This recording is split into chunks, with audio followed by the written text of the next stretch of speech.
Hey, butterflies. Hello, hello, hello. It's your girl, Kaixa Rodriguez, aka Diamond Butterfly, here with another episode of Behind the Eye of Kie. Thank you so much for being here. Thank you, thank you, thank you. And today's show is going to be a super hot topic. Um, if you've watched Sofa Chats or you've watched T Wade's to the point, you see that we've kind of been dabbling around the same type of subject relationships, um, mental health, the way guys and girls think. And so yesterday, T Wade posted something on his Facebook page. It was a gentleman's a clip of his podcast. I don't know how to get to the full extent of the whole entire show, but in the little, I'll say maybe 20-second clip, he went in. He went in. And so that's what we're going to talk about today. So the show is titled Hail the Independent Woman, or All Hail the Independent Woman. But this is not a like a celebration of the term. It's not going to be a derogatory show of the term. It's going to be a deep dive from my perspective, behind the Eye of Kie, into the term. And I would love to get your feedback. So if you are available, hop on, invite a friend, tell a friend, share the link, all of that good stuff, so that we can talk about the term independent woman, why people, specifically men of color, are so upset about it, why women, specifically women of color, why we use it. And some of us wear it as a badge of honor. I will not dispute that. But where did it come from? Why do we feel as if we need to be independent women? Where did the societal change come from for us to feel that we need to, announce that we are an independent woman? And why do some men get so upset about it? So we'll be back. We're going to share this out. We're going to do the things that we normally do. But while I do that, we are going to, let y'all listen to a little bit of music. We're going to get the intro going. Yeah. So we'll be back in about 5.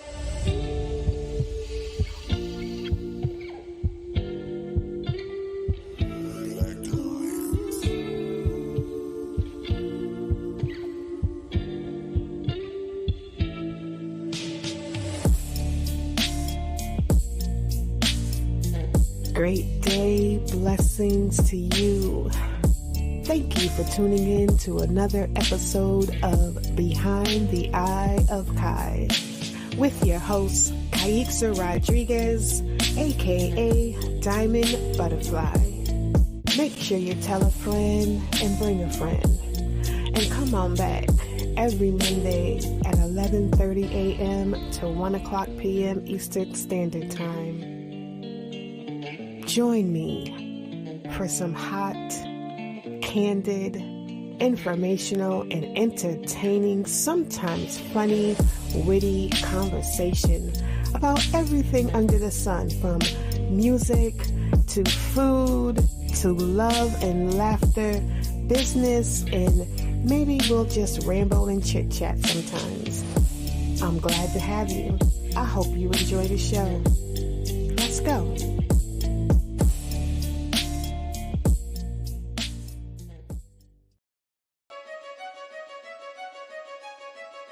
Y'all ain't ready.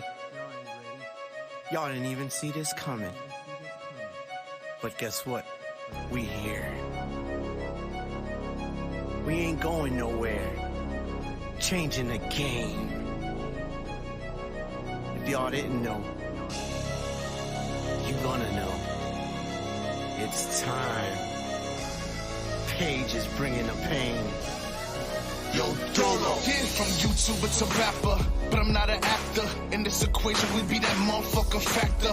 You gon' need backup, yeah, cause we don't back up, nah. And if we talking them dollars, it might attract us, yeah, cause we earned it all. And nothing was given cause we deserve it all. And it's the curtain call. We stay ready for the coach's call. So know when we clock in, just know we ready to ball. Oh. Intro, intertune, tune into the room. Animalistic from the beat like an army platoon. Tsunami waves made, yo, just a monsoon. Try to take me down, but you can't touch us in pontoon. Blacklisted, considered a misfit I get sick with. Twisted off the Christmas tree, 413 represent D. Another state of mind, outer space is my place. Two lethal rambling on the decimate the whole entire place. Jumping off the page, new outbreak. They tryna take us down, it's too late. The quarantine won't save this outbreak. Everyone will know. Jumping off the page, new outbreak. They tryna take us down, it's too late. The quarantine won't save this outbreak. Get back, boy, I say get back. We gon' whip that, flip that, now we all split that. Took a quick nap, came back, now I count big rap. These are big fat, same cat, never gon' switch that. I'm out to be the greatest, if I say it, then I meant that. This money on my mind, so you know I'm trying to get that. Niggas trying to play me, but the truth is I ain't with that. You playing with your life, boy, that's something you can't get This back. ain't blitting that, you know how I get back, not never disrespecting that. It's money on my mind, better believe I'm about to get that. I keep on moving forward, got these haters getting bit, man. A real country boy from Atlanta, dripped up and dripped out, the women think I'm handsome. Nigga want the Anna, but the smoking cause of cancer. And that chopper make a nigga dance. Have you ever seen a grown man shit in pants? Yeah. Shit ain't coming across my guys, it be suicide. You know that? Playing with the guard, you end up crucified. You know that? And ain't nothing changed the way I do my thing. I dropped the foe a bit and miss cause weather in the game. Learn to run the numbers up, nigga, you dumb or what? Shit, I'm good up on my side, them killers showing up. We so sliding in and out, they ain't no slowing up. Man, you know what's up. Yachty. I told y'all we was coming. I told you. You ready for some more? Let's go. Jumping off the page, new outbreak. They tryna take us down, it's too late. The quarantine won't save this outbreak. Everyone will know. Jumping off the page, new outbreak. They tryna take us down, it's too late. The quarantine won't save this outbreak. Everyone will know. Sliding inside the most shine with sirens. Boston doing the hiring. Sound off, I'm firing. Bang. Got my stripes ready to coat hang. More gas than propane. I'm John Wick to these John don't know names. But they ain't ready for the flow change. Scrounging nickels and dimes playing dice. Picking up off the flow change. We DNA dope change. We TNT ready to blow. Unchained raw. And now you know we're here. This is Paige, the label, coming at you. Be ready. Yeah, I don't get it. You say you wanna be with me, but I don't feel it. Ain't no calls, ain't no texts, no knocks at my front door. If you think I'ma chase you, you say that you want me, claim you wanna be my boo thing. So tell me why my phone don't ring, there's not a single text from you. Trying to convince me you're on your grind all day. Something's not adding up. You're making it hard to give you my trust. Am I supposed to blindly trust your words when your actions say the opposite? What is a girl to do? If you really want my love, show me what you need. Make us a priority. I want to see you, feel you. I want to hold and squeeze you. If you're really feeling me too, your actions mean more to me than mere words ever could. I need to see you, feel you. I need to hold and squeeze you. If you're feeling me too, your actions mean more to me than mere words ever could. I'm trying to ignore, babe, all the things I hear you clearly hear say. I want to trust you, but my head's a good move on.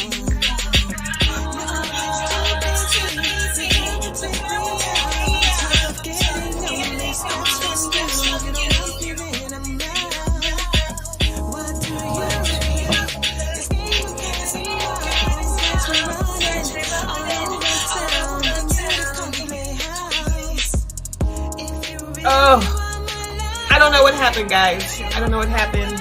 I'm having so many issues with my laptop. It's ridiculous. I'm hoping that you guys can still hear me. I really do. I hope that y'all can hear me. Hold on, let me text somebody to make sure that y'all can hear me, because it is bugging. See, now it's saying my connection must be short. So I'm hoping it's a storm going on out here, and I'm just hoping and praying that you guys can hear me. So what I'm gonna do is I'm gonna hop really quickly. Give me a quick second, please. Apologize, it's gonna be a weird live. All this stuff back here, you guys weren't supposed to see that part. I switched my room around and everything so that y'all can see the green screen and all of that stuff. And now you can't. So I'm sorry. So now I'm weird looking at the camera all weird and everything. And my laptop does not want to pull up anything. Yeah, I don't know what's going on. I'm assuming it's the storm. And so give me a quick holla second. And what I'm going to do. Okay. Wait, Tony said he's hearing me. Yes. Thank you, love. I was about to text somebody. Somebody, please tell me if you can hear me. Okay. All right. Good to know that you guys can hear me. So we're going to turn this way now. We're going to look at the camera on this side. And yeah. Hey, guys. Can you see me, Tony? You can hear me. You can see me. Let me know, because there's still a play button in the front of my face on this one, which I don't know why. I don't know why that's there. But let me know if you can see me and not just hear me. Okay, good. Everything is good. He said, yep. All right. So we're back.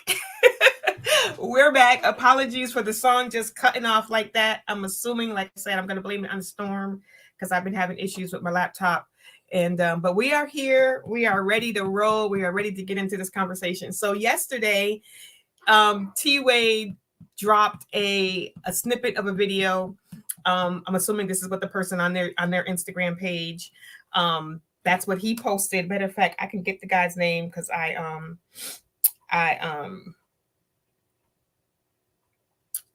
sent it to somebody so they could know what we were going to be talking about today. So it's from Ugly Monkey. There might be more to his Instagram page, but from what I can see, it's called Ugly Monkey something. And he was talking about women claiming to be independent women and how it is if you claim to be an independent woman, you are celebrating that you have no man in your life. Basically. Not even basically. That's what he said. You're celebrating that you have no man, no brother, no father, no uncle. Like there's no men anywhere in your life. That's why you're calling yourself an independent woman. False. Number one. That's not why women say that they're independent, because we all have a father. We may have a brother. We may have an uncle somewhere. You know, there are men in our lives. We may have some male friends. We have males in our life. An independent woman is a woman who is taking care of herself. Hey, tell me who you are, because unfortunately it just says Facebook user and I don't get to see the name of the people, not in the studio. I don't get to see. I just know that you're on Facebook and you're saying hi. So, hey.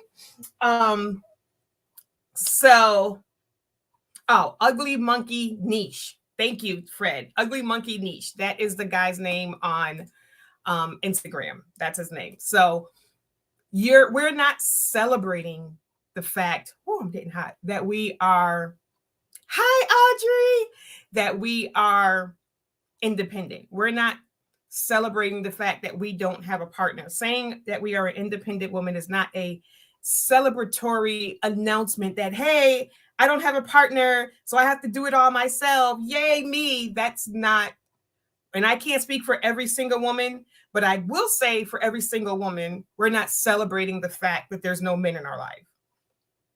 That's not what it is. That number one, I will say 100%, she is not celebrating that there's no man in her life. She's not celebrating that her father's not in the picture. She's not celebrating that she doesn't have a brother. She's not celebrating that she doesn't have an uncle or any male friends. It's not a celebration. Okay. Now, are there some women that have taken it as a badge of honor? Sure. And why not? This is not, like I was talking to Fred earlier, this is not the days where you went from your parents' house directly to being married and being in your, now you're married and you have a husband. So this is not those days anymore. At some point, every single person takes care of themselves. You go from your parents' house to, well, can't even say that because there are some people who are like 35 and still living at home in their mama daddy's basement. Okay. So there's still those, or you go to college or whatever. But the point is, this is not the days when you went from one household to somebody else's household, and that other person's household, you are now a wife. Oh, I'm sweating. Today, you grow up in your parents' household, whether it's a single parent household or not, single mother, single father, your grandmother, whoever it is, you go from that situation to living on your own at some point, living with friends, living, a college dorm, something. At some point, you are taking care of yourself, right? So you're independent. Men are independent. Women are independent. You're taking care of yourself. Then if you get with a partner, you should be taking care of each other. What has happened over time, however, though, is especially for women, is that we've had to, even with a partner, do the majority of the work. We're raising the kids, we're taking care of our man, we're working, we still are expected to come home, cook, clean, and do everything else, and pay half of the bills, right? If not more. If he's a couch monkey, you're taking care of him too, right? If that man turns around and walks away, which men do and women do, you are back to taking care of yourself. I don't understand why it is a bad thing to be an independent woman. Women of color, especially Black women, are like one of the, I don't see any other race getting bashed for taking care of themselves. I don't see it. I don't see any other race getting bashed for being self able to take care of themselves, period. Like, and then at the same time, if we sit around and we look for a man to take care of us, we're called gold diggers. But then we're compared to other cultures who are raised, men are raised that they're going to be the provider, that you're going to provide for the home, you're going to take care of the wife, women are raised, they know, well, I want to be a housewife. So I'm looking for a husband or a man who's going to provide for me to be able to stay home and take care of the family. In this guy's rant, he said, do Asian women call themselves independent women? No, they don't have to. Why? Because when they get married, they know that their husband is going to provide X, Y, and Z. So they don't have to worry about being an independent woman because they know what they want. They get out there, they ask for it, they expect it. The men are expected to provide, case closed. A Black woman, and I'm going to say specifically Black women, because the narrative is against Black women. His narrative wasn't actually, he called them H's and B's. But if we ask for, I want to be a housewife, I want to stay home, so I'm looking for a man to provide X, Y, and Z, we're called gold diggers. Or the narrative today is, well, if you want a man with a house, you better have a house. If you want a man with a car, you better have a car. If you want a man that makes six figures, you better be making six figures. Well, once again, that's a woman who is taking care of herself. If she has attained all of these things, is she not taking care of herself? Has she not bought the house, bought the car, got the college degree, her master's degree, whatever it is, so that she can afford to live this specific lifestyle? Then it said, oh, she's too high maintenance. She's got all of these accolades. Now men are intimidated by her. I'm intimidated. I can't go and get a woman that's got six figures. So then that also becomes our fault, that now men feel like they can't go out and talk to a woman or attract a woman or be with a woman who's making more money than them. So we need to dial ourselves back and, make $50,000 a year so that we can be approachable. No matter what a Black woman does, we are told we're wrong. Ask for what you want, gold digger. Go out and get it so that we can match what we're asking for. Now we're making too much. We're doing too much. We're not staying in our lane, and men cannot approach us. And this is coming from our men. You don't see rants from Caucasian men saying, we don't want no black independent woman. If a black woman goes and gets with a man outside of her race who's being a provider, who's doing all of those things, then she's selling out. But a black man will go and get with a white woman and provide all of the stuff that a black woman is asking for. But when we ask for it, we're wrong for asking for it. I don't make it make sense. There's somebody please make it make sense. And I want to know what father, since men are saying this everywhere, not all men, you know, Fred said I got to make sure I say not all men. So it's not all men. It's definitely not all men. Yes, everybody should be able to take care of themselves. And you shouldn't be stigmatized or bashed or made to feel like you're doing something wrong because you can take care of yourself. What father is teaching his daughter, don't go do nothing for yourself? You got to wait for a man to be able to provide for you.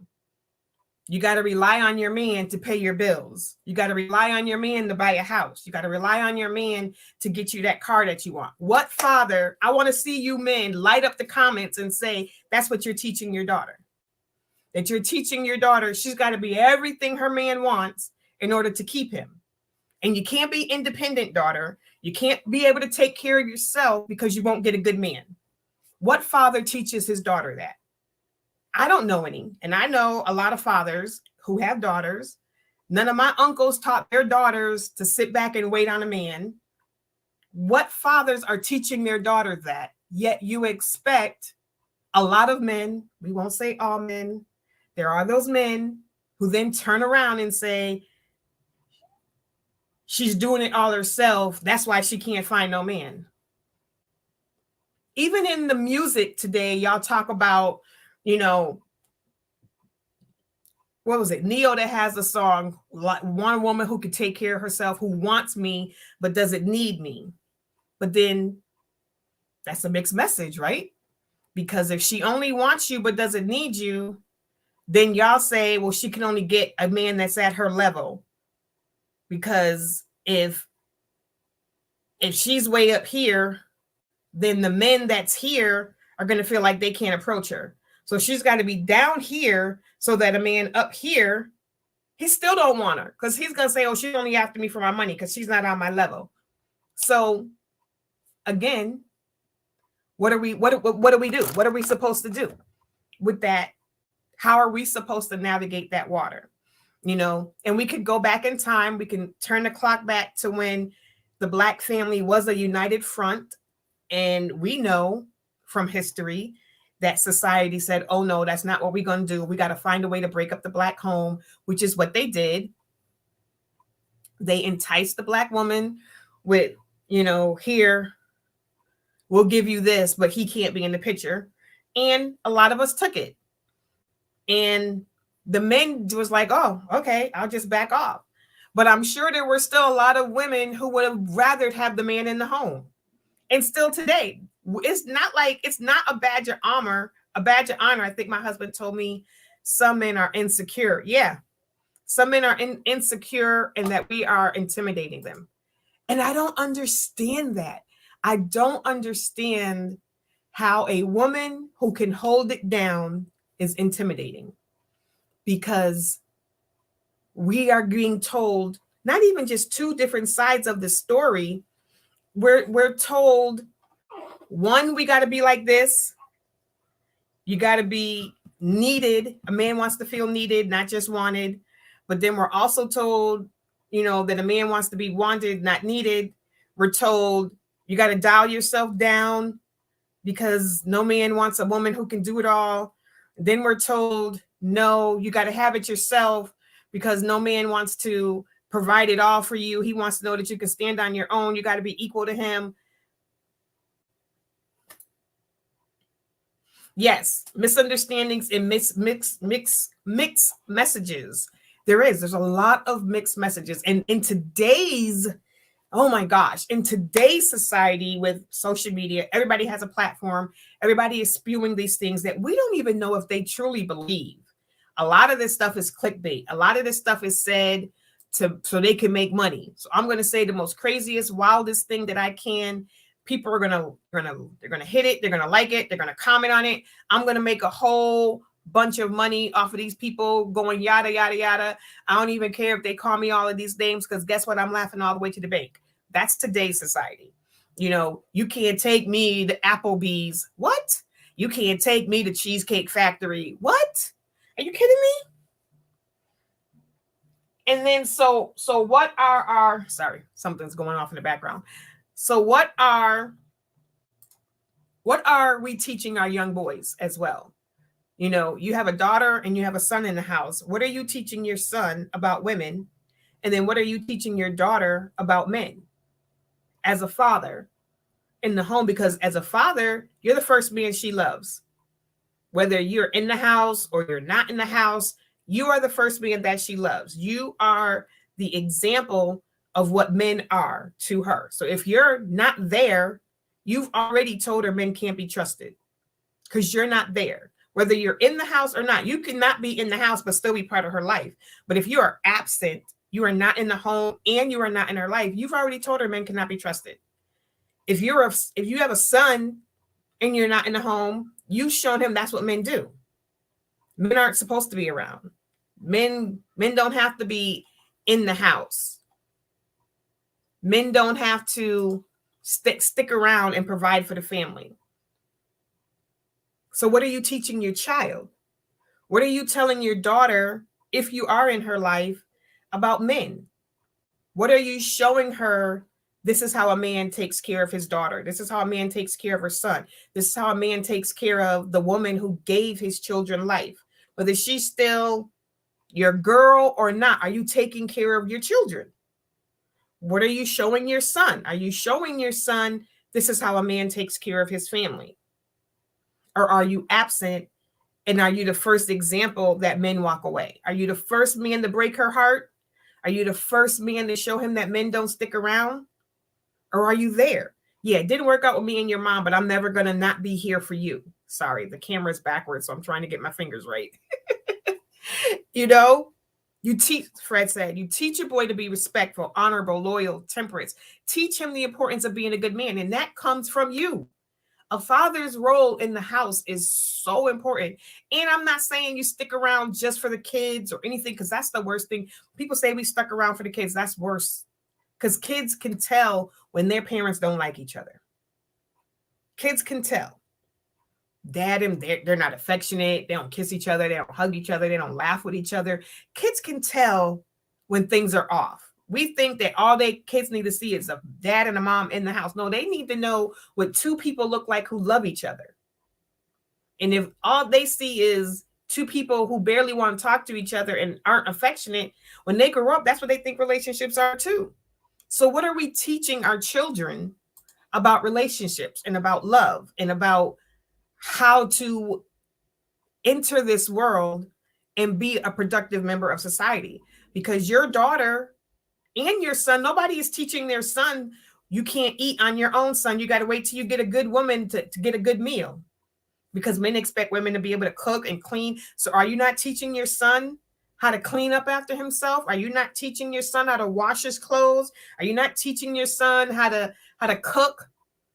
How to do anything? Because he's got to wait until he gets married, and he's got to wait until he gets a good woman to get a good meal and to get a good house cleaning, because that's what a woman does.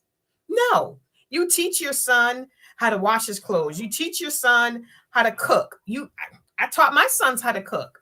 I don't want them. My son calls me all the time, Mom, how you make that, this, and that? Does this go first? I want him to know how to take care of himself, regardless of if there is a partner with him or not. Regardless of if he has an extra person with him.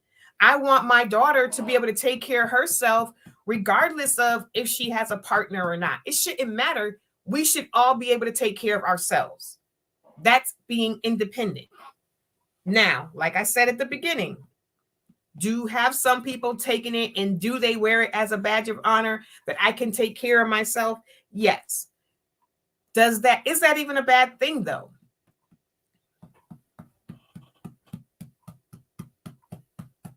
Yes. What should be being taught teaching isn't being taught. What we should be teaching our kids, it's not being taught. You know, half of these, a lot, and I hate to say this, a lot of parents aren't teaching their kids anything. We got, you know, people who are they're still caught up on them. I wish my dad had taught me how to change a tire and change the oil in the car. I wish I had somebody. I'm 51 years old and I don't know how to change a tire. I don't. I know the basics, but I've never done it. Now, is there a difference between knowing how to do it and having to do it? Yeah, you can know how to do it, but you can have a partner who says, nah, that's not what you do. I got you. Tire needs to be changed. You need air in the tire. You need gas. I got you. You don't ever have to do that. Fine. But make sure she knows how to do it, because who knows when she will have a partner in her life. And why is it wrong for a woman to know how to take care of? Why is it wrong for a woman of color? Let's keep it all the way 100%. Why is it wrong for a woman of color, specifically a Black woman, to know how to take care of herself, to be able to take care of herself, regardless of if she has children, regardless of if her heart's ever been broken, regardless of any of that? She has to take care of herself before she gets into any relationship, unless she's getting married straight out of high school, right? Fred said, you teach a little girl the same aforementioned things as well. You teach her all the things that he was saying. You're going to teach your daughter the same thing that you would teach your son: how to take care of yourself, how to be honorable, how to be respectful, how to take care of themselves, how to cook, how to clean, everything. Both sides should know this stuff. Oh, she said. even I mean, listen, if you know how to take care of yourself, that should not be a bad thing, because we all have to take care of ourselves before we get into a relationship. Now, what has happened, especially in the Black community, is that we get into relationships and then they don't work, or they don't work, right? So if you've taught your daughter to wait for a man, and that man is supposed to take care of her the way other cultures do, right? If you've taught your son that when you get into a relationship, it is your job to be the provider of that household, it is your job to be the protector of that household, your job is to take care of your family, then guess what? When you get into a relationship, that's what happens, right? You're going to be the protector, you're going to be the provider, you're going to do what the other cultures do. It doesn't always work like that within the Black community. And this is not, and I didn't say every Black man, every Black woman. I said it doesn't always work like that. And we all know this. A lot of us were raised by single mothers.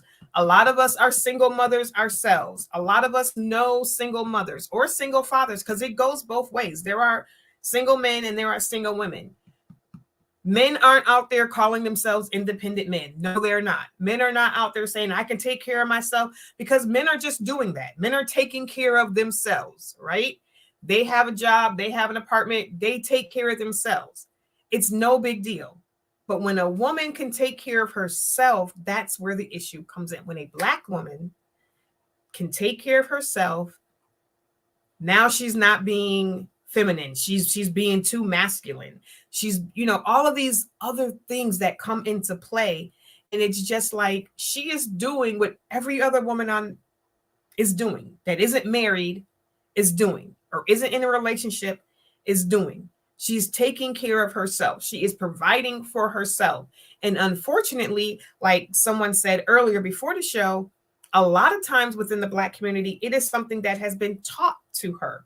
She's been taught because someone else in the family has had to go through multiple breakups, multiple heartbreaks, trying to rely on someone else and having that person fall through.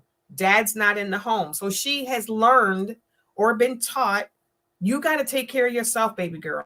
You cannot rely on anyone else to keep their word, to do what they say they're going to do, because they're not. They're not going to do it. And that's what she's been taught. That's what experience has taught her. That's what her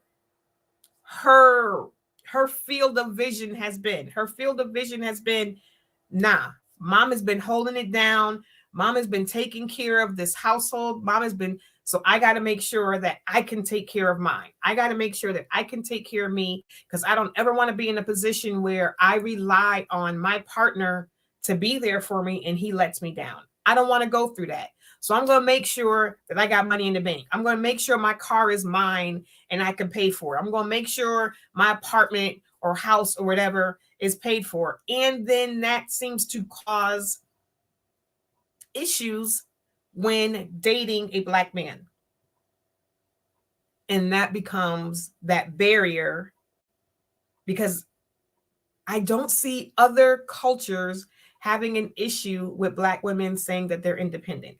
I don't see Asian men doing podcasts and bashing Black women for saying that they're independent women. I don't see Caucasian men doing their podcasts and, oh, the Black independent woman, she could take care of herself. I don't see that. I see Black men bashing Black women for claiming to be an independent woman, for claiming to say she could take care of herself. Basically, now, are there those that say, they go into it, like I said, as a badge of honor, I can take care of myself. I don't need no man for this. But she doesn't.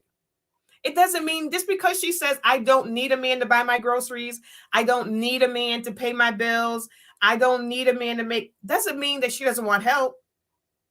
But what she's saying is, I can take care of me. I don't need you, which is what Neo said. I want to be wanted, not needed.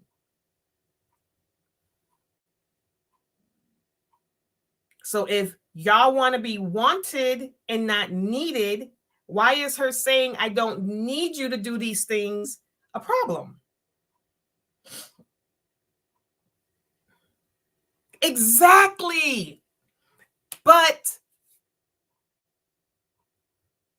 like you said earlier, Fred, we were given this term, independent woman. No one else says that. Like, he did say that. You don't hear Asian woman saying she's an independent woman. You don't hear, Caucasian women saying they're independent women. No, you don't. But they're also not the ones, when they can take care of themselves, being bashed for being able to take care of themselves. Black women are the ones who get bashed for being able to take care of themselves. Like you said, being an adult, being able to take care of yourselves, pay your own bills, take yourself out if you want to on a night, go to the movies. You don't need nobody to take you to the movies. I can take myself to the movies. For being able to do the things that every other adult on the planet, maybe not every other adult, but being an adult, being able to take care of yourself, hold yourself down. We are the people who are bashed for being able to do it. But if we don't do it, who's going to do it, right? If we are needy and we need help, this goes back to, oh, you should be able to take care of yourself. You just want me for my money. Like, what do we do as Black women to win? How do we win if no matter what corner we turn, we are seen as, oh, you just want me for my money? Well, you don't have nothing. Now you got too much. You shouldn't be talking about being able to take care of yourself. You should be able to take care of yourself. Like, it's, yes. And I will be the first to say that some women have taken on the term as a badge of honor. You know what I mean? Like, I don't think, like I said, to the ugly monkey guy, and I'm just saying that because that's his name, as a celebratory that there's no man in my life. Like, no one's going, yay, I don't have no man, I don't have no dad, there's no man in my life, so I have to be independent. Like, nobody's doing that. Nobody's celebrating it. No one's, woo, there's no man in my life. But that's what he said. I'm not taking it out of context. Go check it out. That is exactly what he said. He said the term independent woman is a celebration that you have no man in your life. Those were his words, not mine. We're not celebrating that we have no man in our life. Are some women celebrating that they can take care of themselves? Yes. Because we get bashed if we can't. We get bashed if we do. We get bashed for being single mothers. We get Bashed. I mean, and I'm talking about this women thing right now. I'm not saying that men don't get bashed for things. Men do get bashed for things, but we're talking about the term independent women right here. This is what we're talking about because women lately have been bashed for so much. Like Tony talked about it, a couple of weeks ago on his show about the whole masculine thing, women not being feminine enough, women not being, you can't have two alphas, you can't be a leader in the home and he be a leader in the home. Somebody's got to take the head. Somebody's got to be the absolute, which of course somebody has to be the absolute. But even in a job which they use as reference, there are levels to leadership. You know what I mean? There's levels. There's a CEO, and then there's levels. Hi, how are you? There's levels to leadership. And saying that a woman just only has this one role to play, she does a lot of stuff. She is the head. When the man's not there, who's taking care of the kids? Who's doing, all of this stuff that a woman does within side of a household. She's a leader on her level.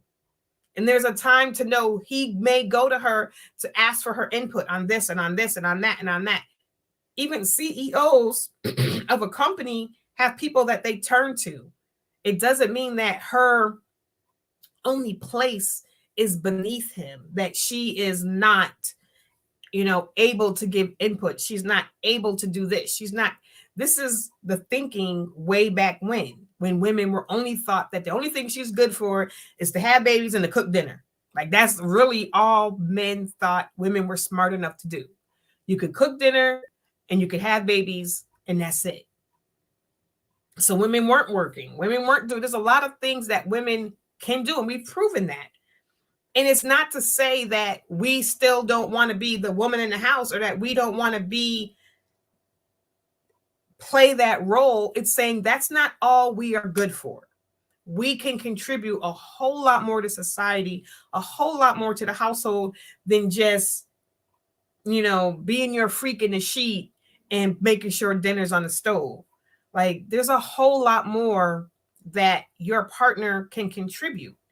And before she gets to be your partner, man, y'all got to make up your mind if you want her to be sitting around at mama's house waiting for you to come and rescue her, or if you want her out in the world experiencing life and able to take care of herself before you get to her. Because how does she know how to take care of a household if she's never had a household to take care of?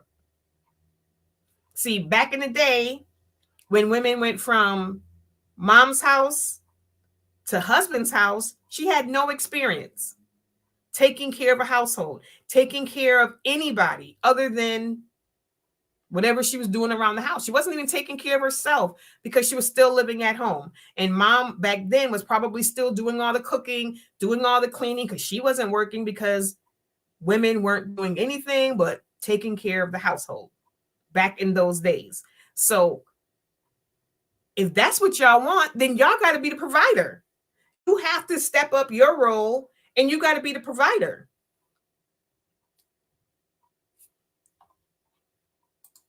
She said, yes, we are equal, but some are better. Yes, some things are better. We are better. Everybody play their role. Exactly. Play your role. Everybody has strengths. Everybody has weaknesses when it comes to just life in general. And me and my husband go through this. There's so many things that I'm better at than him. Like we run a business together and it drives me crazy because I don't want to do all of that. I'm like, no, I need you to learn how to do this. But he's like, baby, that's your strength. That's what you do. That's your strength. I'm not good at that, which is why I turn to you. And sometimes it gets frustrating being the strong person in this level and that level. And I can understand that stuff gets frustrating. Fred, I'm going to need you to explain this statement, okay? I'm going to need you to explain that statement because I just need you to explain it. I need you to pull up a little bit more. I'm going to need you to come up a little bit more what you mean by that.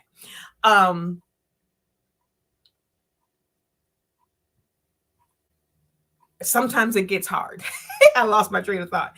It gets hard sticking to your strength or being okay with being the person who is always turned to do X, Y, and Z because that's your strength. It can get difficult being it can get overwhelming. You know what I mean? Like sometimes you're like, listen, I don't want to cook tonight. I know you like my pork chops, but listen, I cooked meatloaf last night and pork chop. You want pork chops today? And we had ham. Listen, I need a break.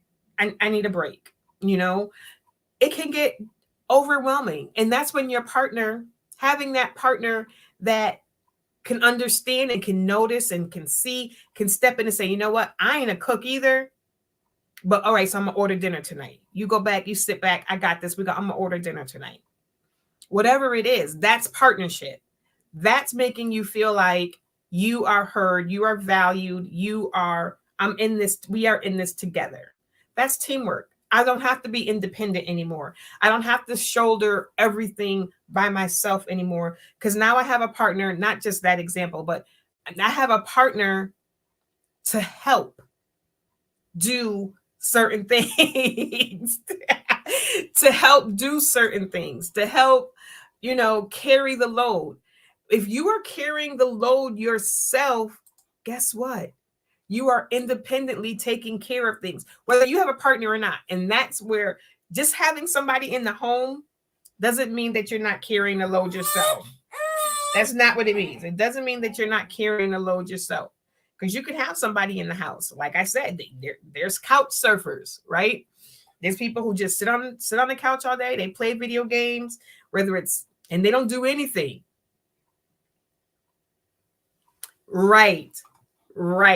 Just because I'm better at something doesn't mean I put you down or be rude or vice versa or anything like that. If I'm better at money management, I don't got to make you feel like you don't know anything about spending money and you always doing this. And I don't need to do that. Because I'm better at cleaning the house doesn't mean I need to make you feel bad because you're not as organized as I am. Maybe I can help you. Maybe I can give you some tips at how you can get better at doing the things that I'm better at. And then we also have to learn how to accept our weaknesses and maybe learn how to get you may never get to your partner's level, but you can improve. You can get a little bit better with certain things. Learning the computer, some people just ain't never going to learn the computer, and that's okay. But with other things, it's teamwork. It's teamwork. And that is where you take away from people, feeling rather that they're in this alone, right? Fred said the waters are muddled because when women of all races stood on the soapbox, Black women stood on the same soapbox. When women of other races left, Black women stood on that soapbox and stayed on that. Okay. But aren't all women still on that same? It's not like it's only Black women up there saying, we want equal pay. We can do this. We can do that. It's not just Black women up there. Now, the independent term, you said that men gave women that term independent, that independent woman thing came from men. That's what you said earlier in our conversations. So the feminist movement, was hey, we're not just here to be housewives and make babies for you. That's not what the only thing that we're here for. Especially once women were forced into the work zone and realize, hey, I can get out here and I can do the same exact thing that he's doing. I'm a secretary. I can do so much more than just get you coffee. How long? And there's still men who hate that women are in the workforce, that don't want to answer to a woman boss. There's so much stigma that is still in play that I think a lot of that also plays into the bashing of women who announce themselves to be able to do what a lot of other women are doing. I keep saying every other woman, but what other adults can do, take care of themselves. Should we have to announce that we can take care of ourselves? No. And maybe that's part of the issue. Men feel, black men, and I'm going to keep saying black men feel as if, when she says she could take care of herself, I don't like it. Because if she's saying she can take care of herself, she don't need me. Do you want to be needed or do you want to be wanted? That's number one. Like, I need y'all men to make up your mind. Do you want to be needed or do you want to be wanted? Because y'all are sending out both messages. You're saying, I need you to need me, but if you need me, you just want me for my money. But I don't need you to need me. I want you to be able to take care of yourself. So I know that you just want me for me. But if I can take care of myself, y'all don't want me to tell you that I can take care of myself. I think that's what it is. Right. I don't think the feminist movement agreed. Hurt any man who believes that a woman has rights other than barefoot and pregnant and taking care of my house. That I have to agree with that.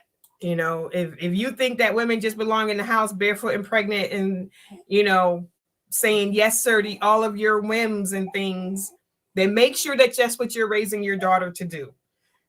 I feel like men say things to their girlfriends or potential mates that they would never say to their daughters. I don't think that any man would raise his daughter to be the type of woman that he's out here telling women they need to be, unless, the men that are saying positive things, men that are saying women, well, you lost your man because you wouldn't do X, Y, and Z. Are you telling your daughter that? Are you telling your daughter, right? Women have been, contributing to society. So unless you don't think that women should do anything, men that are out here saying, you got to be able to be, a lady in the streets and a freak in the bed. Are you telling your daughter that? Are you raising your daughter with those same things? Are you telling your sister, the reason why you ain't got a man is because you ain't freaky enough in the bed? Are you telling your sister that? Are you telling your sister the reason why she ain't got no man is because, she make too much money? She got a house, she got a car, and that's why she can't find a man, because she doing too much. She needs to, step back and, shrink herself a little bit so that a man can feel comfortable around her. Is that what you're telling your daughter and your sister and, your mom or whoever, whatever single women, is that what you're telling them? Or are you only telling that to your potential partner?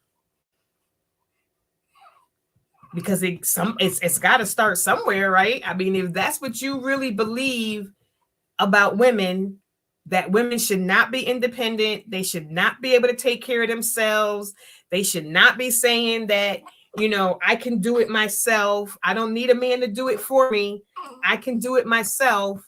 If you don't think women should be saying that type of stuff, then you ought to be telling every woman in your circle, including your daughters, that. Because otherwise, you're sending two different messages. Yes, based on knowledge, not gender, not race, not age, equal pay, equal everything. Like, if I can do the job, then I ought to get paid because I can do the job. I ought to get paid because I can do the job, period. Regardless of if I'm a woman or if I'm a man or if I'm black or if I'm white, if I can do the job, I should get the job, period, point blank.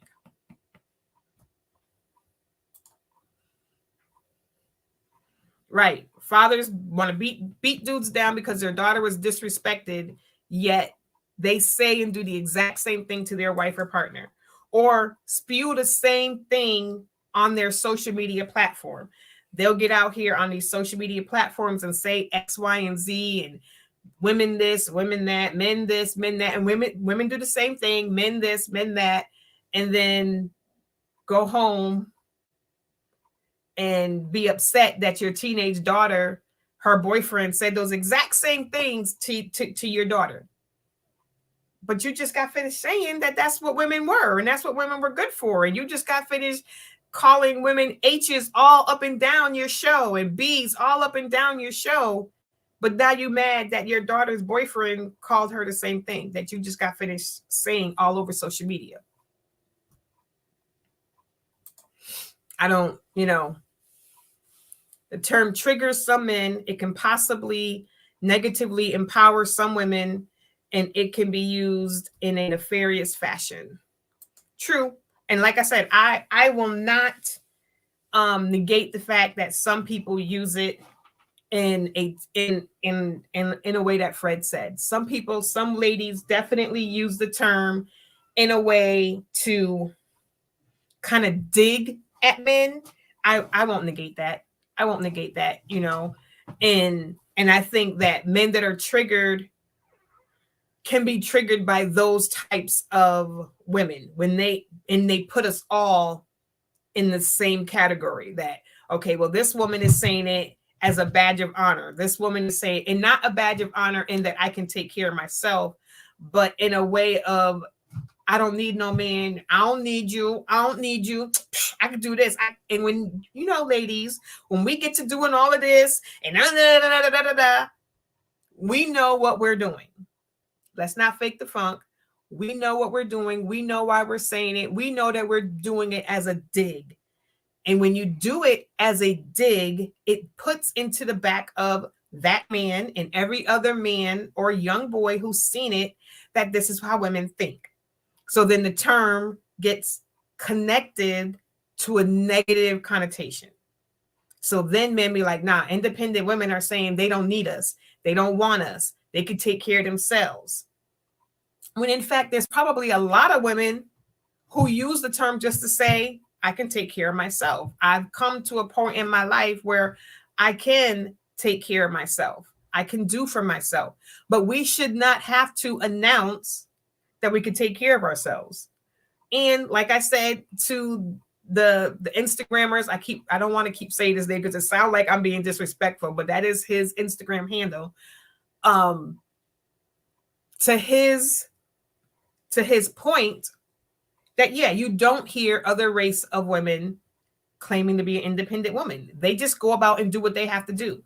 They go to college or go to work or whatever, and they take care of themselves, and no one has to put a badge on their, Facebook page that says, hey, independent woman over here, I can take care of myself. And neither do we. Neither do we. We do not have to use the term. There's no reason for us to have to say, let everybody know that I can take care of myself, that you can just take care of yourself.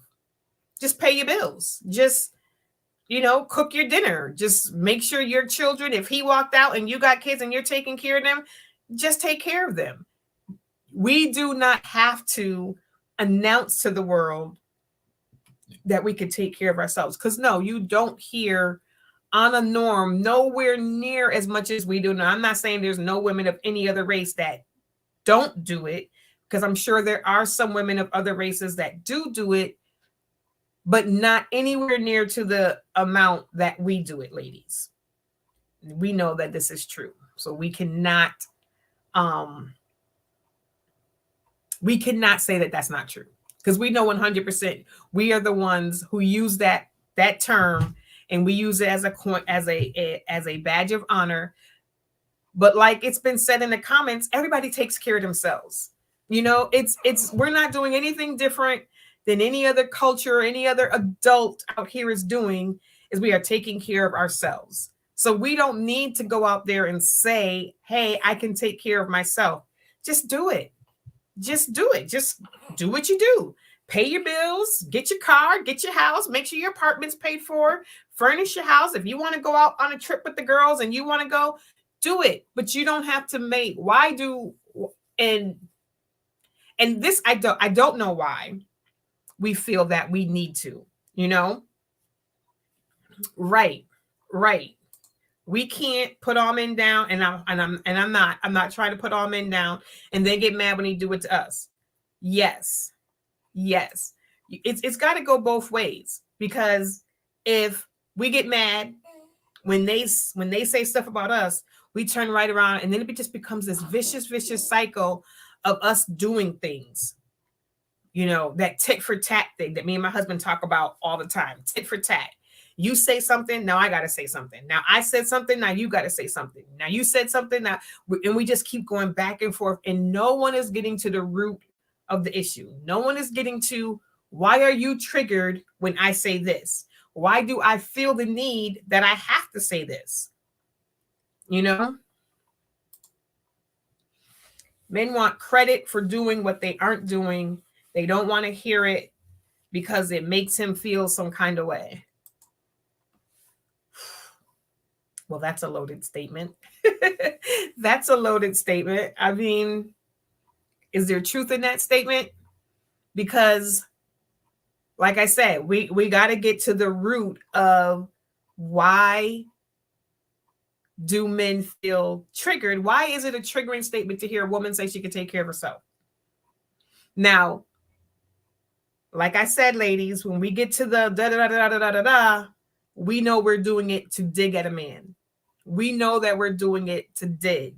We know what we do, when we do it, why we're doing it. We know. And maybe some of us don't know why. Maybe, like it's been said, it's just been taught. Don't rely on no man. Don't ever put yourself in a situation where a man can put you out of his house. Have your own. Don't put yourself in a situation where you go to a restaurant and a man says, I ain't paying, that you ain't got no money. You just pull out your credit card and you pay for your own half of the dinner. Don't ever put yourself in a situation where, you are in need and your man won't provide, so you can't have. Maybe that's what she's been taught. So that's what she knows. And is there anything wrong with teaching your daughter that? Because we have all seen these things happen, or know someone that these things have happened to. I've been put out of a car before. I done been having an argument, get out of the car, not near my house, got nobody to call. I've been there. If I didn't have money for a cab, I'd have been stuck in the middle of nowhere. How I'm gonna get home? Which explains why I say the divide between black men and black women is bigger than the Grand Canyon. We don't know how to effectively communicate or communicate to bring yes, all yes. Say more positive about each other. Make our life more peaceful. But yes, can we promote peace? And this note was to, is it wrong to teach your daughter those things? Communication within the black community is so far off. And I saw a post the other day, I think I posted it on my Facebook page, is we need to teach our sons and daughters, especially our sons, because we tell girl falls, it's, oh, are you okay? Boy falls, it's man up. So we teach our sons not to be communicative. We teach our sons it's, you're not supposed to feel anything. You're not supposed to do anything. You're not supposed to, feel. But men feel. Men can be hurt. Men can be disappointed. Men can feel all of these things. And we stifle those emotions from a very young age. We do not give our children permission to tell us how they feel. Now, tell us in a respectful manner, yes. But why aren't children allowed to say, that hurt my feelings? Why aren't children allowed to say, I don't think, I don't like what you did? When are they going to learn how to be able to adequately communicate their emotions if in their formative years they were never given the opportunity? They were only taught, do what I say, shut up, and do what I say. Point blank, period. Nobody asked you how you felt about it. Nobody asked you if you liked it. Just do it. But then when they grow up, we expect them to learn how to communicate. Why'd you do it? Well, I don't know. Somebody told me to do it, so I did it. because you've only allowed me to do what I'm told to do. You've taught me to do what I'm told to do, whether I like it or not. I don't have a right to say no. I can't tell you I don't like this. And then when things happen, it's like, well, why didn't you say anything, or why? Because this is what you taught me. I've never been allowed to express myself. It's never even crossed my mind that, you know, I can say no. I can say I don't like this. I can say I'm disappointed in you. Why can't our children say that they're disappointed in us? Maybe we've done something that disappointed our children, but they can't tell us that, right? How dare you? No. Communication is waning because we start that at a very young age. We get mad at men for having feelings, and women for having none. I think it might be the opposite. But I get what you're saying. Yes. No, I get what you're saying. I think women are seen as emotional creatures, and they think we have way too many emotions. And then when men have emotions, we have women out there who call them weak. If your man is crying, he's weak. If he's emotional, he's weak. If something gets to him, he's weak. But at the same time, you want your man to open up and tell you what's wrong with him. But when he does, you call him weak. You ain't a man. You ain't a man. Men don't cry. I mean, ladies, we can't have it both ways. We can't have it both ways. We are definitely speaking two different languages. Of course, we know this. Women are much more emotional. We see things more emotionally than men do. But a lot of that also is because this is how we were raised. Men, little boys and little girls are raised completely different. Little boys are raised to stifle their feelings, and little girls are given permission to cry and to do all of the little things that they do, because we say, oh, she's just a little girl. That's what little girls do. Oh, she's getting into her teenage years. She's getting into her feelings. That's what little girls do. But little boys, he's starting to feel his oats. He's starting to, we're gonna nip that in the bud. This is what we do. Black men and women talk at each other and not to each other. We have to understand that, understand the difference of talking at me or to me. Children can express, like I said, express themselves, but it needs to be done in respect. And it's about respect in both instances. It is. It's all about respect. But children have to learn what does respect mean. And then they grow up to understand that. If you have to do something disrespectful in order to learn that that's disrespectful, you have to do something in a respectful manner. Well, if you've done something, like you have to fall in order to understand getting up and trying again, right? If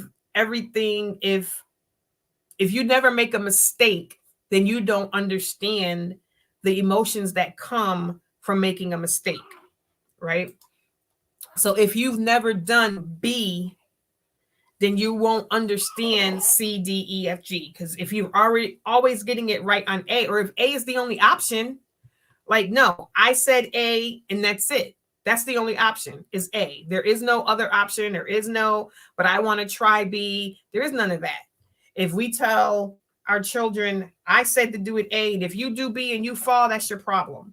Well, then children also aren't going to learn how to find their own way in life, because just because we see something doesn't mean that they see it.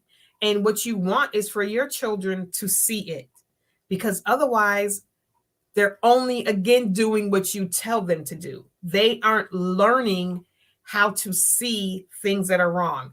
They aren't learning how to navigate the waters themselves. You're in the back of the boat and you're steering life for them.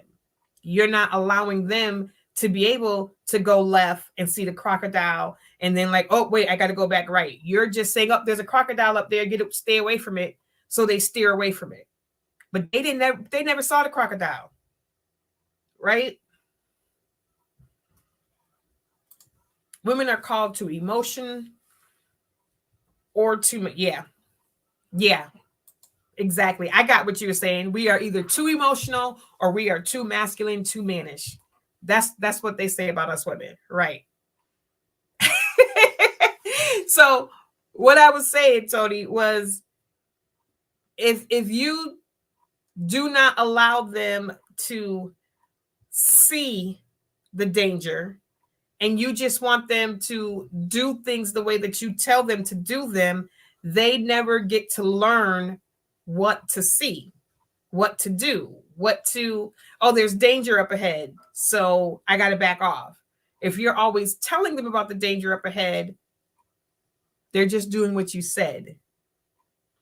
Or, yeah, that's what I said. I used a crocodile, but, you know, so as adults, we expect adults to act a particular way. But when we have children, we are training our children in the exact opposite way of what we expect adults to act. That doesn't make any sense, right? That's like, as an adult, I want, bread to be made with, flour, eggs, water, oil.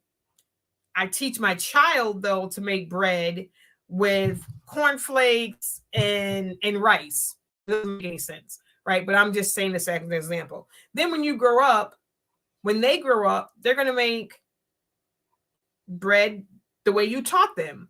But other people, when they grow up and they're adults, they're like, no, bread is supposed to be made this way. I know I'm going like stupid crazy, but this is what I'm saying. Like, we teach our children, our men, to be unemotional, and we teach our daughters to be emotional. Then when we grow up, because we're emotional as ladies, we expect our partners to also open up and to divulge all of these things. But that's not how they were taught, right? Men are like, y'all got way too much emotions going on. Like, that's not what I do, blah, blah, blah, blah, blah, because that's how they were taught. So if we want different, we have to start raising the next generation to be different. No, we do not. We do not create safe spaces to communicate effectively. And that's mostly because most of us were not taught how to communicate. We were taught to be silent. That right there is saying everything. We were taught to be silent. Kids are not to be heard, they are to be seen. Right? That's what a lot of us, I'm 51, so I know that's what a lot of us were taught, right?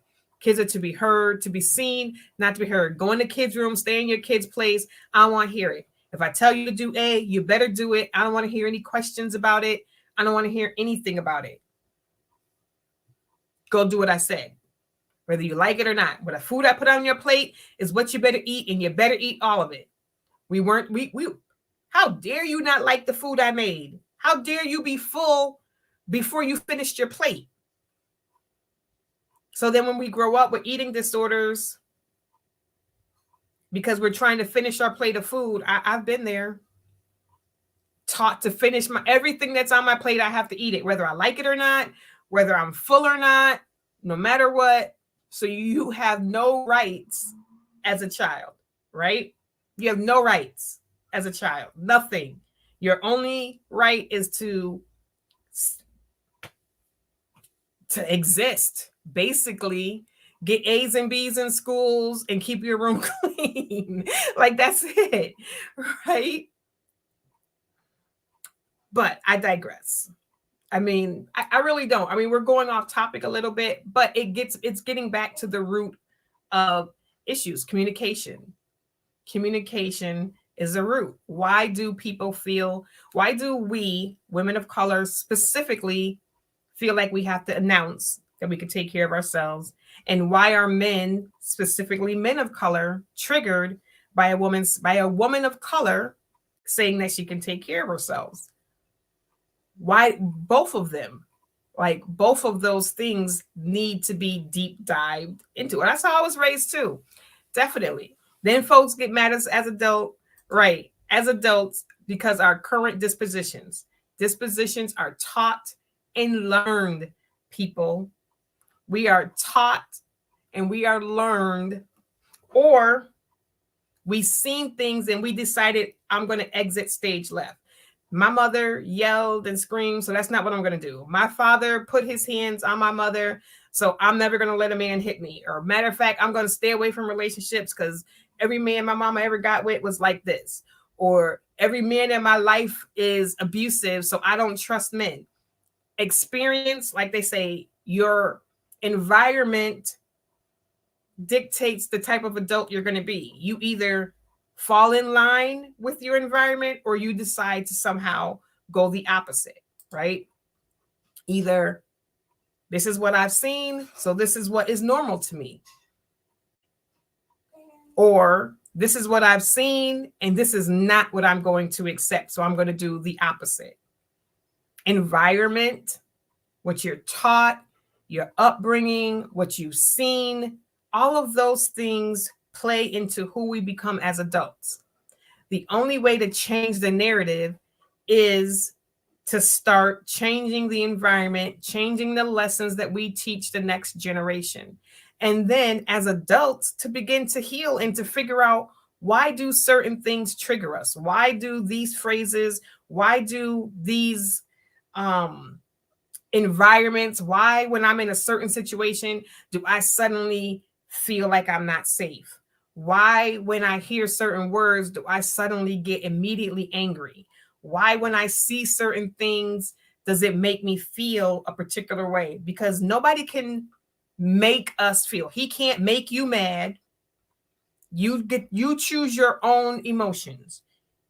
It can be a trigger.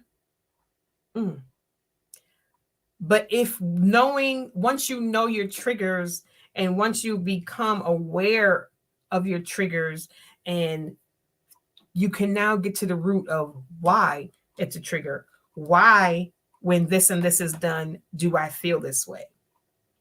Why does this make me react this way? Because we can't control anybody else but ourselves. I can't make my husband do anything. Lord knows I've tried. But I can't make him do anything. I can suggest, I can moan about it, I can groan about it, I can do all of this stuff, but he's the only person who can choose to do anything. I just saw a video yesterday where the guy said women have the power to change men. Do not start pushing that narrative. Stop it right here, right now. We cannot make anybody do anything that they do not want to do.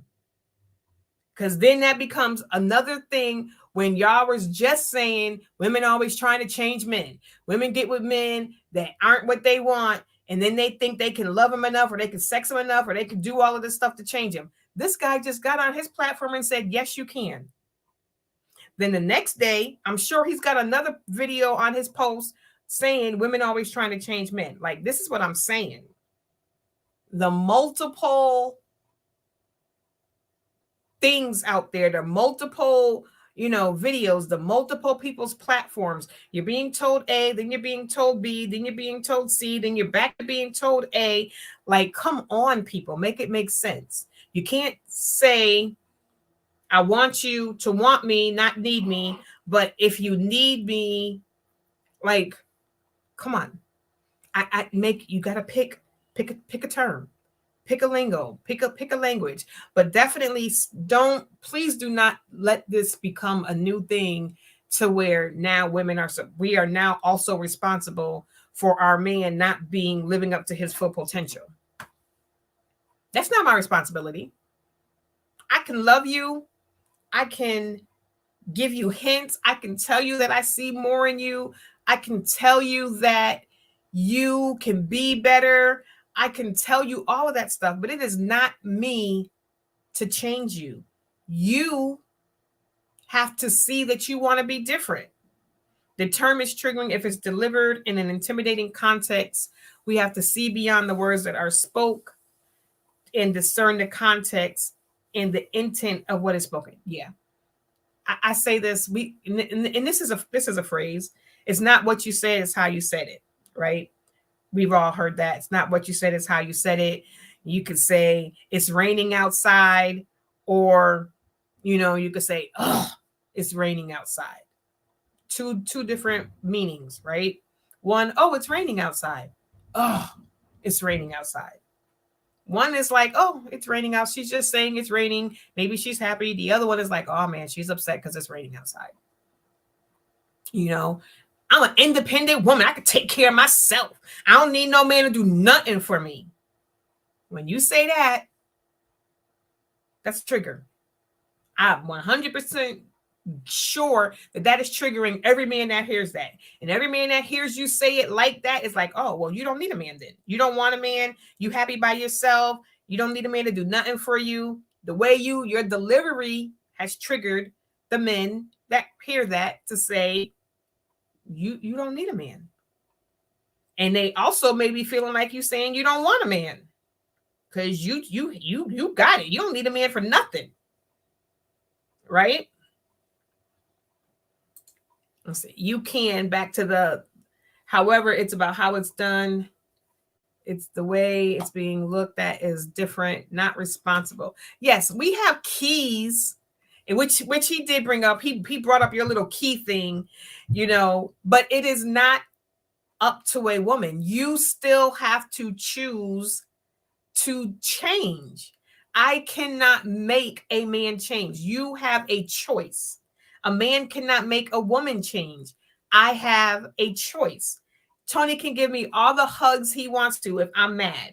It is up to me to relinquish my anger or stay in that place of anger. I can give Tony a hug and a kiss when he's mad. He says that's my key. But he still has to decide to relinquish whatever is going on within him to soften up. I can hug him all day long. If he chooses to stay in his place of anger, nothing that I do is going to change that. The power is up to the person. Somebody can put a key in the door, but if you change the locks, my key ain't going to work. I don't have no universal key that works every single time.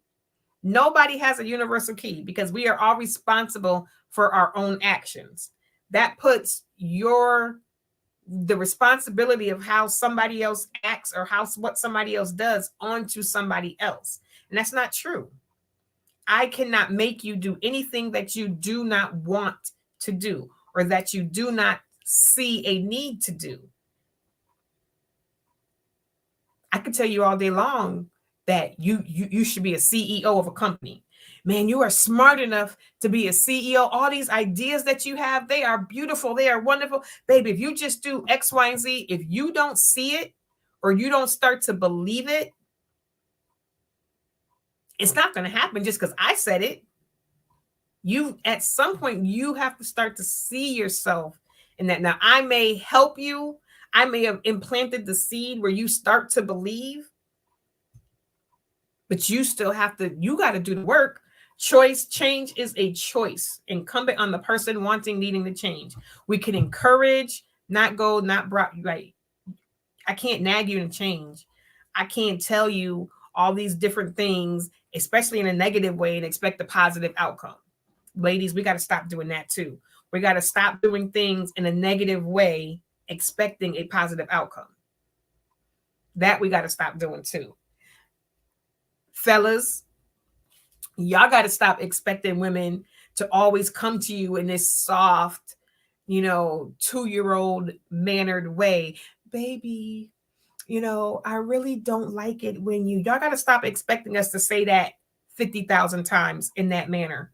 The same thing 50,000 times in that manner. Because if we had the power to change you, it wouldn't take 50,000 times of us saying it to the point to where we are so mad now that now we're yelling and screaming. And now, forget it. I'm done. I'm out the door. Then y'all like, no, wait. I'll change. I got you, but I hear you now. Like, what? Wait, what? If we had the power to change you, we wouldn't have to say the same thing, 25 times. Y'all would have heard it on the first time. When we said it in that nice, loving, soft way. Most women, I think, we're just going to say some women and some men don't come hard the first time out the gate, right? They're going to say it in the nice way the first few times. Then when they feel like you just ain't listening or you just don't get it, then the tone changes. And then the tone changes. And then now the tone is angry. By the time you get to angry, though, you said it a few times before in a nice, mild manner, loving, affectionate way. We don't always go right to vinegar. Okay. So you are responsible for yourself. You are the head of you. This is what we teach our children, right? We don't teach our children that little Johnny, made him do anything. Little Susie didn't make you push her down. We don't tell Johnny that, yeah, she made you push her down because she called you a name you didn't like.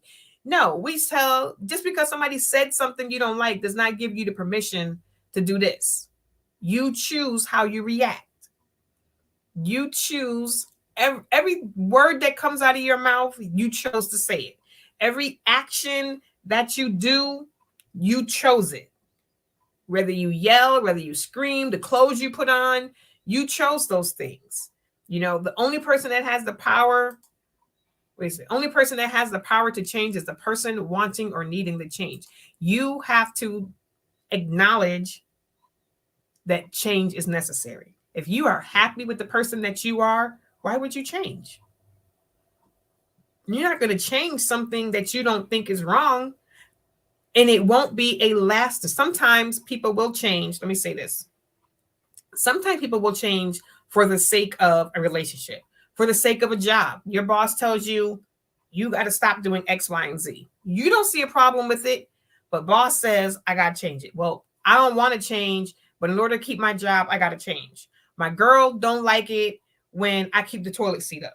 I ain't got no problem with keeping the toilet seat up, but to make my girl happy, I'll work on keeping the toilet seat down. But guess what? You may not have seen anything wrong with what you did, but you decided for the sake of the relationship, I'm going to do something that makes somebody else happy. I don't have a problem with it, but it's going to make her happy. So I'm deciding to do it. If you don't decide, come to a place in your mind where you are willing to do that, you're going to keep leaving the toilet seat up. I don't care if she don't like it or not. There ain't no problem. Why can't she look before she sits down? Why do I have to keep putting the toilet seat down? Like she can't look before she sits, right? It could go either way. Nobody can make you do anything that you have not come to an understanding in your mind that you need to do or that you want to do. So just because at church a couple of weeks ago, pastor's wife preached and she said, just because it's society-wise correct, she was saying it doesn't make it right with God, but I'm going to say it doesn't make it right with you. It shouldn't make it right with you. So just because all of the predecessors in your family, the lines of the women before you have said, I don't need no man. You don't rely on no man. Take care. Doesn't mean that that has to be your narrative. You can and should be independent. You should be able to take care of yourself, but you do not have to announce to the world that you're being an adult. I'm an adult. I can take care of myself. We are all adults and we are all out here trying to take care of ourselves in this world and fend for ourselves. Everybody's out here trying to do it. Black women, we do not have to wear it as a badge. Like we have to let everybody else know that I got a job and I got an apartment and I got a car. Because guess what? Your Caucasian girlfriend, she's doing the exact same thing. Your Asian sister over here, she's doing the exact same thing. Your Latino brother over there, he's doing the exact same thing. We are all out here trying our best to make it in this world and take care of ourselves. We don't need a badge that says, I can do what everybody else is doing. Fellas, we got to figure out, we have to acknowledge, fellas have to acknowledge why a lot of women feel the way that they do. Because Tony in one of his, I don't know if it was a show that we did together or in his show, he showed me the thing where brother said, I don't care. I don't care why she feels the way she does. I don't care what she went through to feel the way that she does. All I know is my woman better not do it. My woman better not say it. My woman better not X, Y, and Z. So if what we are hearing from our Black men is we do not care the pain that you have gone through to make you feel the way that you feel right now. We don't care about it. We don't care if you done been beaten, broken, abused, let down, disheartened. We don't care about none of that. I don't care. Then you are also just perpetuating that you're just another man that's breaking our heart. You're just another man that's saying, I don't care nothing about your emotions. I don't care nothing about what you went through. All I want is what I want. And you better give it to me. And what I want is for you to, I don't know, to need you or want you. Because which one do you want us to do? Pick one. You can't change anything without acknowledging how we got to this point. You can't change without going back and peeling off the layers of hurt and peeling off the layers to understand where the bruise came from. You can't treat a scab if you don't look at the scab, right? You can't treat a cut if you don't look at the cut. You what made it? Is it infected? Is there something inside the wound? You can't do any of those things if you don't get to the root cause of it. And if men are going to say, I don't care why you're bleeding, wrap that thing up and let's move forward, then it's just going to stay infected. It's just going to hurt. It's going to continue to hurt because it has not been dealt with. Ladies, the same for us. If we're not willing to acknowledge, yes, that pain and those experiences gives important context. To ignore that is folly and potentially dangerous. Exactly. If you ignore the root cause, if you ignore what's going on, if you ignore on both sides, ladies, if we are going to ignore the fact that we know our tongue can be lethal, we know that we know how to say some hurtful things and we do it on purpose. Let's call a spade a spade. If we are going to want X, Y, and Z, we have to be willing also to acknowledge that some of the things that we say and the way that we say them and our delivery can be potentially hurtful and triggering to some men. Maybe not all men, but maybe to some men. And maybe we need to come together as a community and let's get to the root of both sides. Let's figure out why she's saying it. Why does it bother him? Why does she feel she needs to say it? Why does it bother him? You know what I mean? Both sides need to be able to be honest and stop bashing each other. Why in the Black community do we feel the need to bash each other? We go back and forth. We go back and forth. We go back and forth.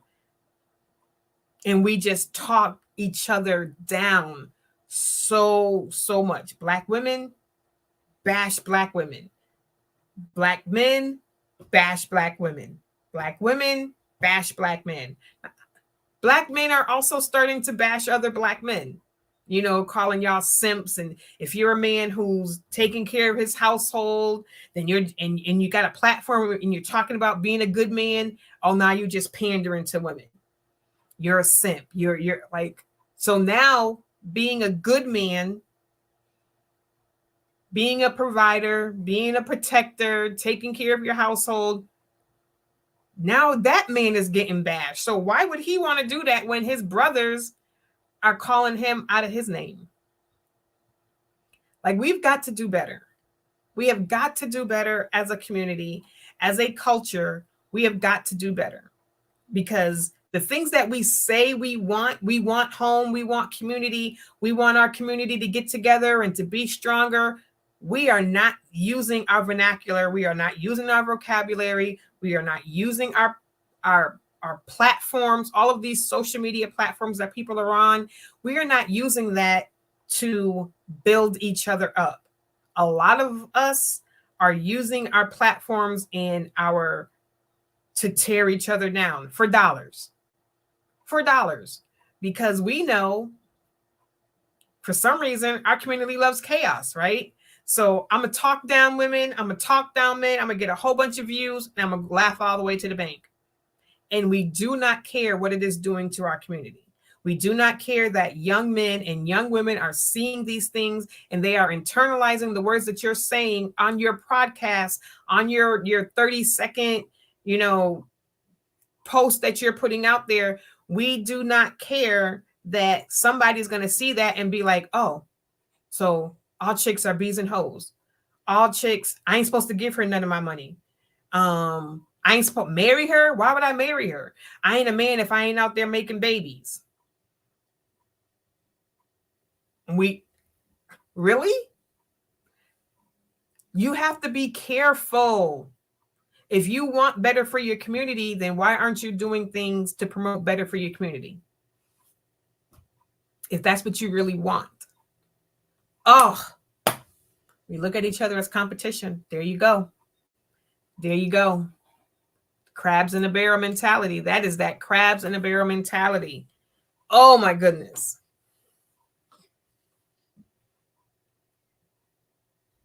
But we get mad at other cultures when we see them work united. We get mad at other cultures when we see them unite and that they shop with each other and that they promote each other and that the Spanish bodega on the corner is full all the time. But when the brother opens his joint on the corner, on the other corner, nobody goes in there. Or your sister girl got a business and you always trying to get a discount. But you'll go to the other culture's store and you ain't asking her for no discount. You just gonna pay what it is. But when your brother has a business, you come on, man. Why I gotta pay $10 for that? Come on, I got $5. I'll give you $5. But you don't do that with anybody else. We don't haggle with other people. Why are we haggling with our own? How can we come up as a community if we aren't supporting our own? We aren't competition. I just said that last week too. Tables are endless. Build a bigger room, build a bigger table. There is enough room for all of us at the table. We can all sit at the table. We can all eat steak and potatoes or whatever it is that you eat. There's enough room because we can just build a bigger room. We could coexist in a symbiotic manner if we stop being so damn ignorant. Stop seeing your brothers and sisters as competition, because I don't care if there's 15 hairstylists in your neighborhood. Are there only 15 people in your community? And why can't y'all come together and open up a beauty salon together? Now I got to have my own. But other cultures would come together, would say, okay, well, what we're going to do is we're going to build one. And then as people get enough clientele, she going to branch off and she going to open up one. And now she can put more people into hers. And then when you get big enough, now you can go open another one. But we don't do that. We got to be top tier number one and have everybody else underneath us. Build up now, because I struggled to get here. I had to work hard to get. I ain't giving nobody else no easy pass. Nah, man, I worked hard to get it. You got to work hard to get here too. But then we can't get mad at the other cultures when we see them thriving and striving and bending back down and lifting up that hand to help the next one up. And they get ahead. And we stay here because we want to do it all ourselves. I ain't helping nobody. I ain't giving nobody no leg up. I ain't opening no doors for nobody. I'm not telling nobody else about no other vending event, no other show. I'm not telling about no class. I'm not telling nobody nothing. If they didn't hear about it, that's their problem. But that doesn't mean that you're going to rise either. Just because you keep all the information doesn't mean that you're going to rise. I don't know why we do this. I mean, I do. Some people say it goes back to that slave mentality, but a lot of us, the majority of us alive today, weren't back in that mentality. So it's either been taught to us, it's just environmental. It's what we've learned, it's what we've seen, but we keep preaching. We want to get back to the days of community. We keep talking about we want to get back to, when we were able to rely on each other, community. We don't build to maintain oh Lord, if you ain't saying a word. Like, I don't understand it. If you want community, you have to learn how to become part of the community. You have to learn how to speak positive, breathe life into your community, breathe life into the men and the women in your community. You can't build a positive community by spewing arrogance, by spewing negativity, by bashing the members of your community, by telling everybody what they're doing wrong and pointing your fingers at them and you. If you want better, you got to be better. You got to do better. You have to expect better. What did Michael say? Talking to the man in the mirror. Be the change. It has to start somewhere. That's the start. So if you want positivity, you got to start speaking positivity. If you want to see a positive change, you have to believe, one, that a positive change is possible. And then you have to be that positive change and let it branch off from you. You start imparting that into your children, into the people in your circle, so that they can then take it and, like branches on a tree, they can start spewing it out and they can start making their own little community branches and spewing it out into as they step out into the community. But if we are so caught up in chaos and so caught up in the negativity and so caught up with tearing down the very fabric of our own communities, tearing down our mothers, our daughters, our sisters, our aunties, because those are the women that we are tearing down. Our fathers, our sons, our uncles, our brothers, those are the men that we are tearing down. If we are so caught up in tearing down each other, we will never get to a place where our community grows in a positive light. And we know that that's what the society wants, which is why they tore apart the Black family to begin with. And we have just been rolling with that ever since. We have just been rolling on that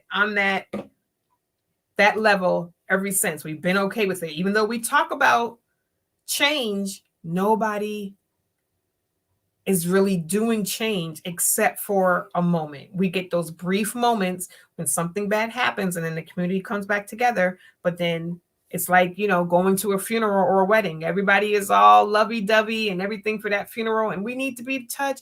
And oh my goodness, I haven't seen you in so long. And maybe for like a month, everybody's keeping in touch, but then it goes right back to the way it used to be. If we want real changes in our community, it has to last more than a month. It has to last more than 2 months. It has to be change. Real change. Otherwise, it's just going to keep going the way it is and probably getting worse. You know what I mean? Like, what are we going to do? What are we going to do? And that becomes the question. What are we going to do? So check this out. So Trailblazers Radio, wherever you are watching from, make sure that you go to Trailblazers Radio on YouTube, on Instagram, on TikTok, on Facebook, and that you subscribe, like, follow all of those platforms so that you can be in the loop the next time somebody goes live on this platform. I am here every Monday, 11 a.m. Eastern Standard Time. I am also here every other Wednesday with Sofa Chats with me and my husband. We do a show every second and fourth Wednesday, and then he does a show on his own every first and third Wednesday from 8 to 10 or 7 to 9, depending on his work schedule. But there are also other shows, and you can check them out. There's like three or four, I think, other shows on the platform. And you can check those out, especially if you like the Trailblazers radio platform on YouTube. You will get to see when those shows are coming up. You will be notified about those shows and all of that good stuff. This month, we are honoring authors. I did have a book that I wanted to mention, but I didn't. I changed my room around, y'all. I finally got everything off, and so I moved the book. But check out NBS Malay. She has several books. I was going to show you the one book that I do have by her, but you can go to Amazon. NBS Malay, two different words. NBS, one thing together. Malay is another thing together, and you can check out her books. Also, Tony Wade, TonyWade, also available on Amazon, and I'll put mine in the description because it's Caixa Rodriguez, also available on Amazon. So you can check out my books, Tony's books. Oh, and Frederick Beatty, he has a book out. Monica Reese, there's a whole lot of authors. So if you are an author and you would like to be mentioned on one of our shows this month, please make sure that you email myself, or you can email the page itself. On when you go and you like one of those pages, you can reach out and say, hey, I'm an author. How can I get my book mentioned this month? If you're a musician and you'd like to get your music played, hey, I'm a musician. How do I get my music played? If you'd like to be a guest on any one of our shows or a panelist, like we could have had some extra guests on here. We could have been having like a little discussion. Let me know. Let Fred know. Let Tony know. Let, any one of the other show hosts, Latanya. I might be saying her name wrong. I'm sorry. Let one of us know that you would like to be a guest on our show or a panelist or something like that. But yeah, all of that good stuff. I just wanted to thank you guys for being here. I'm going to leave you with a song, and then we're going to go about our day. I hope that you have a super wonderful, beautiful day, a blessed day. And remember, like I said, be the change that you want to see in the atmosphere. If you want to see positivity, you got to get out there and be positive. Remember to treat people with kindness. As my girl says, you never know what people are going through. You never know what the root cause of somebody's, having a sour, look on their face. They may have just gotten some bad news. You never know what people are going through. And it does not okay or condone people acting rude or anything like that. But don't take that onto yourself. Somebody's rude to you, so now you're going to be rude back to them. That doesn't change the atmosphere. If someone's rude to you, stay in your lane and, send them some positivity. Like, hey, I don't know what's going on with you, but I hope things get better for you.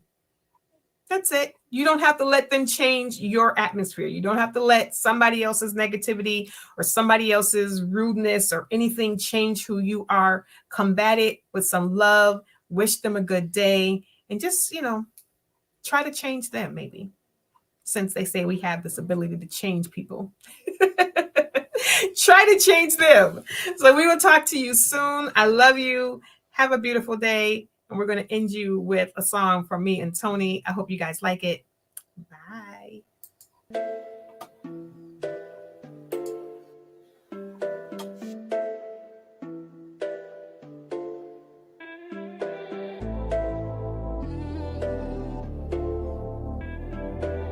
Let me love you. Let me love you. If you love. Yeah. I don't get it. You say you want to be with me, but I don't feel it. Well, I don't know if you guys can hear it because I can't hear it on my side playing. So I guess we won't. I don't know if y'all can hear it. So I'm sorry. I can't hear it playing. So I don't know if it's playing. See you guys next time.